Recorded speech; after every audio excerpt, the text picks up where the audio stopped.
Good evening. This is Rodrigo Ventiero Del Pico III, and you're watching My Strange Body Parts. I have a special guest here tonight. I think you guys will find him quite a treat, and it'll be fun. Stay tuned.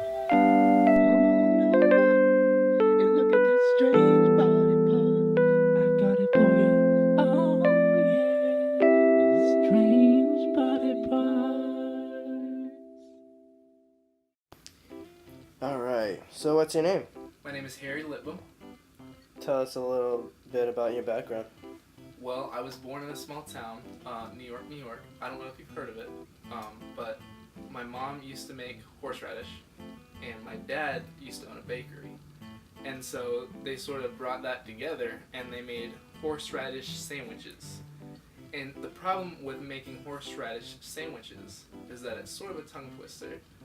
And so needless to say, they went out of business, and they sort of had to exploit me for my feature that I have. When did you realize you were different? Probably when I started school. My parents knew I was different, obviously, but they thought that it would be better for me to find out on my own. What made you decide to tell the world about your unique feature? I'm deciding to come out to the world on this particular subject today because I feel like it's the first time that I could really come out on this subject on my terms, because I've been exploited in this way, and I think it's finally time for the world to know because I'm ready. Everyone's dying to know, what is your body piece?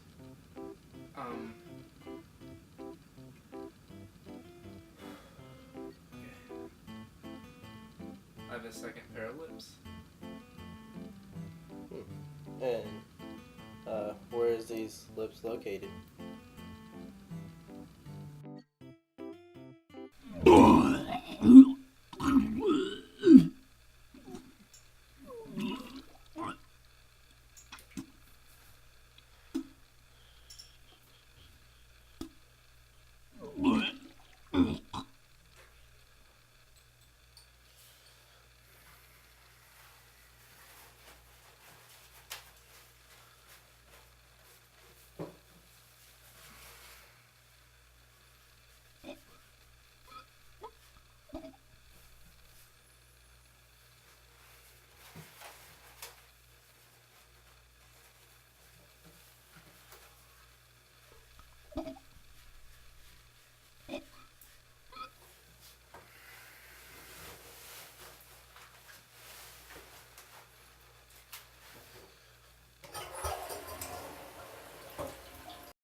It's kind of ironic that your last name is Lipbum and you have lips for a butthole. See, that was actually a marketing scheme for my parents. They thought I needed a name that reflected my feature. I wouldn't call it an ability. So they actually changed the whole family's last name to Lipbum from Anoral, which was obviously an Italian name from us being from New York. We had an Italian name like everybody else. We had a bakery. That's sort of just the life we lived, and they uprooted that to exploit me, and they changed our name to Lipbum. I always hear stories about people being constipated and they can't poop. I've never had that problem. From what I understand, buttholes are really, really tight, and lips are not tight. So I just sort of poop freely. I've never had a constipation problem or anything. Most embarrassing moment is probably freshman year of college, spring break. And we got really drunk, very belligerently drunk. And so we went back to our apartment, and we ended up playing strip poker. Now, the awkward part of this story is it was only guys. I don't know why we went back and played strip poker. I fell asleep on the couch, and I ended up having my body, my upper body, covered with a blanket, and then it was basically just my butt, out of the, out in the open, because I had, another blanket over my legs. It was basically literally just my butt open. And anyway, my friends were like, hey, Harry's over there, you want to give him some more to drink? And they're like, yeah, sure. So they see a set of lips, and they didn't know my situation. So they opened up a beer and gave me a beer right into my butthole. And I don't know if you know a whole lot about the butthole, but if you do like drugs or alcohol or anything like that up your butthole, you get more drunk.